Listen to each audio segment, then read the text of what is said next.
Nigerians continue to groan the never-ending power cuts in the country, with the proposed electricity tariff creating anxiety, frustration, and untold hardship on the masses. As the federal government promises to deliver 10,000 megawatts before 2019, where is the missing link in the federal government power sector reform agenda? And why is it so difficult for Nigerians to enjoy stable power supply in spite of the huge gas reserve and immense potential for renewable energy? It's question time. Welcome to the program. I'm Benga Ashiru. As some Nigerians continue to flay the attempt by federal government to introduce a 45% hike in electricity tariff, accusing the investors of undue exploitation, the gloomy reality in the power sector compels one to bring federal government policy under close scrutiny. Why is the federal government eager to introduce a new multi-year tariff order before metering the customers? Why is the transmission arm of the power supply chain yet to be privatized? And what happens to the power purchase agreements between the federal government and the distribution companies? Indeed, these are trying times in Nigeria's power sector. We met with the acting chairman of the National Electricity Regulatory Commission, Dr. Anthony Akah, to review the regulatory interventions of NERC, the operations of those in the power supply chain, and how it affects the customers. Dr. Anthony Akah blames the recent drop in power supply on activities of the vandals, which he describes as an act of sabotage. Dr. Anthony Akah, thank you very much for joining us on this episode of Question Time. Thank you very much. You're welcome. In spite of the numerous efforts going on in the reform of the power sector, why is it still difficult for Nigerians to enjoy stable supply of electricity? Well, thank you for that very question. I think fundamentally, we have to understand that the power sector reform kicked off essentially by 2005 through the Electric Power Sector Reform Act. And prior to that time, there was no regulation, there was no regulator. The sector was vertically integrated. In fact, you could say that it's totally a monopoly. But right now, we've created the necessary regulatory instrument that guides the industry. And what it means is that those time that it took gave the regulator the opportunity to set the roadmap clear in terms of regulatory instruments that will provide the conducive playing environment for the players in the industry and also protect the Nigerian consumers. We also had processes of trying to come up with a good tariff.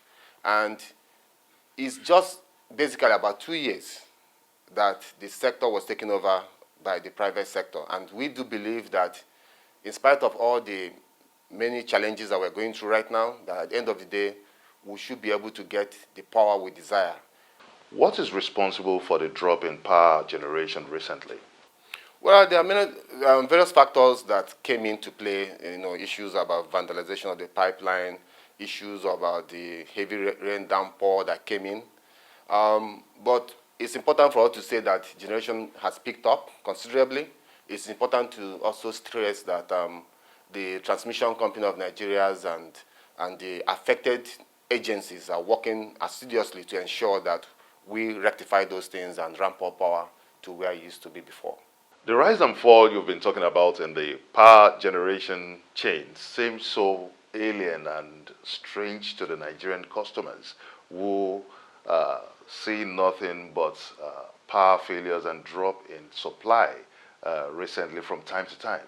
So could you explain this? We have transmission constraint, no doubt about it. We have also distribution constraint.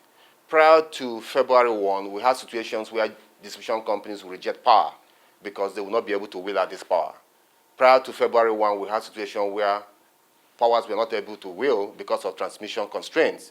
But because we've entered into a contract-based market now, if you reject power due to your own transmission constraint or due to distribution constraint, you have to pay for that penalty. So there is now a push for all the players in the industry to work hard to improve their capacity, at the same time meet the obligations of taking power and making sure that Nigerian gets power.